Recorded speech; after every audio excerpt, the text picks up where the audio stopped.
Mestari Aydin, mikä on hyvä lisäke oikealle kunnon kebabille? Tuo on hyvä lisuke. Pitäisi olla hyvä kastike.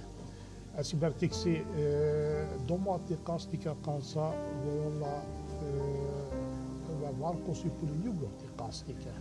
Missä on valkosipuli, missä on vähän mintua tai tiili.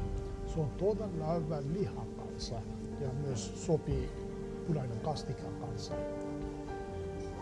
Ja sitten pitäisi olla semmoinen sipuli, missä minä tykkään. Sipuli on tosi hyvä kebabi.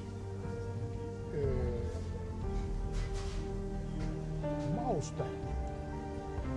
Siinä voi olla vähän tomaatti vielä, mutta ei liikaa salatti. Täällä on semmoinen paikka, kebabiravintolat, missä ne täyttävät tosi paljon salattia.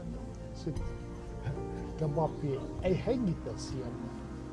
Mä kaadan liikaa kastikeita, paljon salattia siellä. Kebab hukkuu siellä, ei näky.